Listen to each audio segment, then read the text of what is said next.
פרק שביעי, משנה א'. ביאור משנה א'. פרקנו מוסיף לדור בעניין איסור אכילת תרומה מחמת נישואים פסולים. Okay, so let's explain this. If there's an Israel girl who's from the tribe of Yehuda, the tribe of Reuven, who marries a Kohen, at the moment she marries a Kohen, she's allowed to eat truma. Yeah, because it's Kinyan Kaspo. Just like his animals are allowed to eat truma because he bought them. So the marriage ceremony is the same Kinyan. He becomes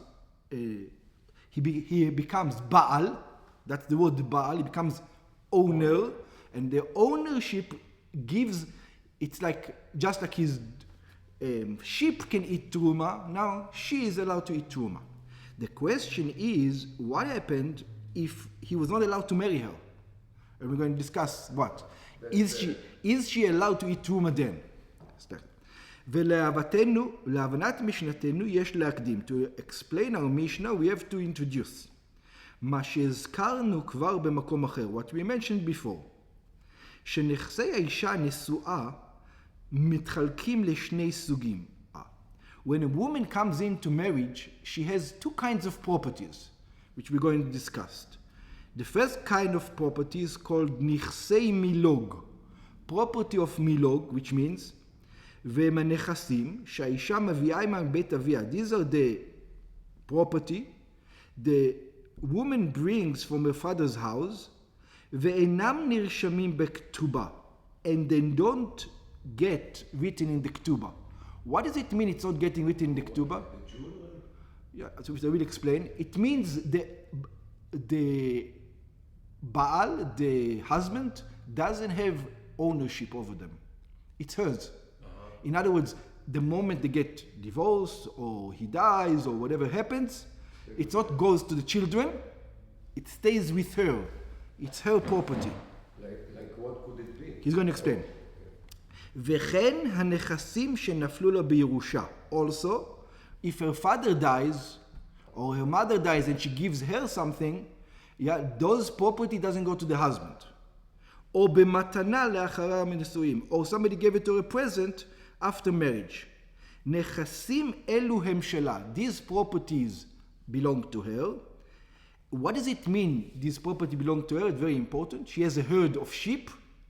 The husband doesn't have the requirement to take care of them. So it's yours. Oh. You hire your money.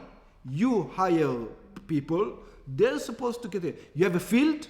And then she can take the money to herself. We'll see. Yeah, we'll see. So it's yours. It's your property. It's not my responsibility to take care of it. If something dies, if something goes wrong, it's all yours. Don't come to me. Yeah? ואין הבעל חייב באחריותם. The husband doesn't have any responsibility over them. שאין לו בהם, what does he have in them? אכילת פירות בלבד. He does have the fruits. So let's take fruits, not profit. We see, it's not exactly profit. We see exactly what it means. For example, sheep. She's got 100 sheep. He cannot shech them and sell them for meat. But he can take the wool and sell it on the market. That's his. The sheep itself is not his. What about the baby? The sheep? Yeah, hers. Only the fruit of the tree. So she owns the tree. Or you know, in your language, I think it will be more. You own the property. He can rent it out. He's allowed to rent it to shopkeepers and this. But the property always remains her. So in other words, if she has a property and she rent it to somebody and she gets rent back, she has to share it with her husband? It's not share it.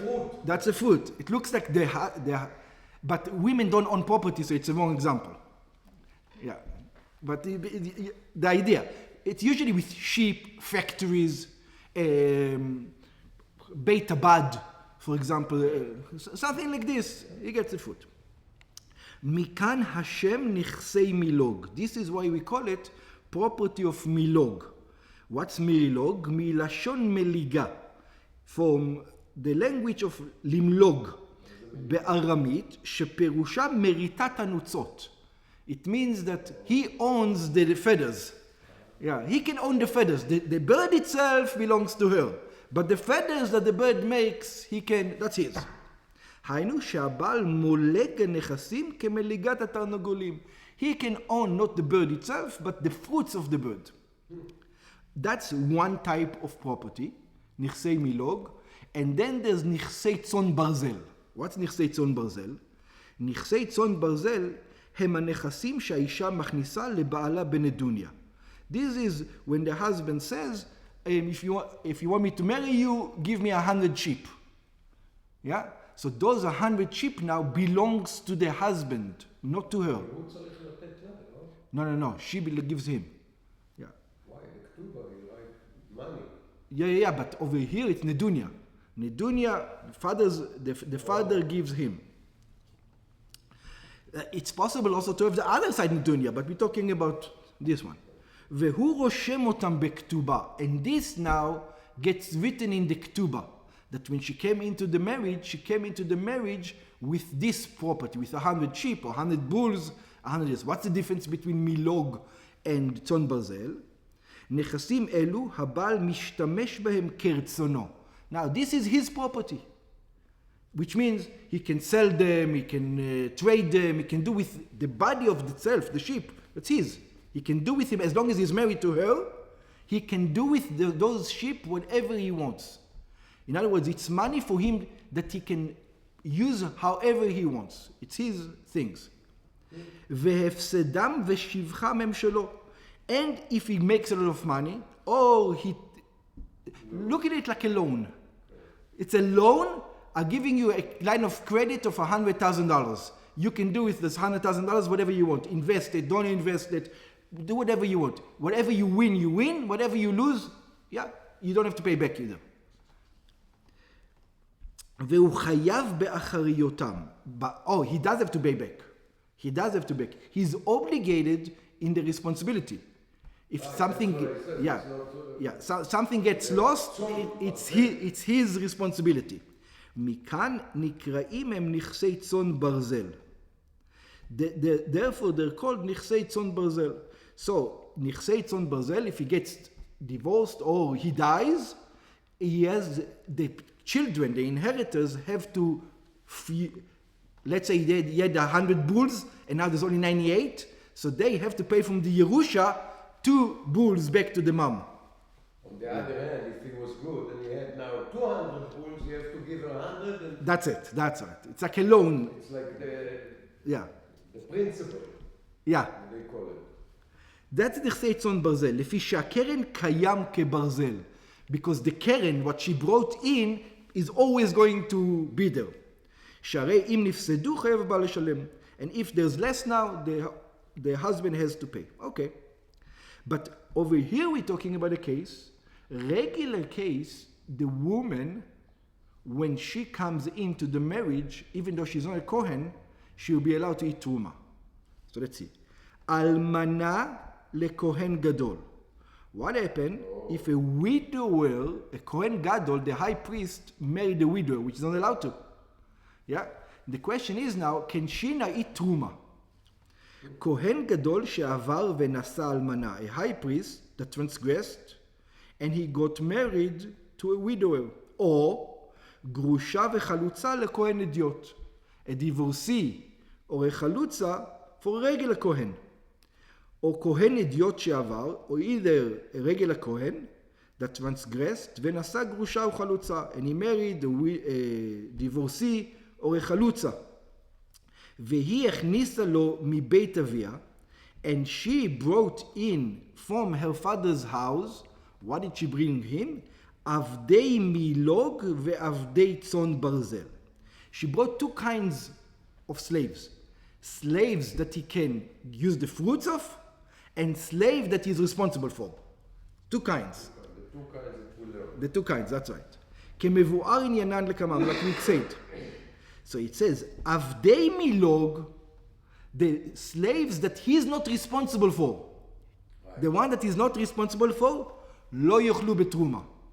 They're not allowed to eat in truma.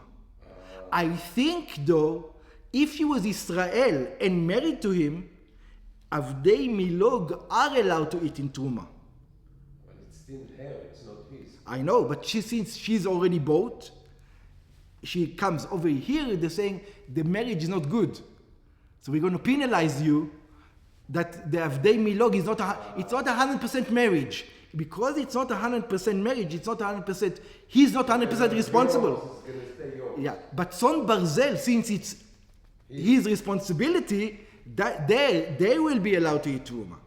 Okay, that's the idea.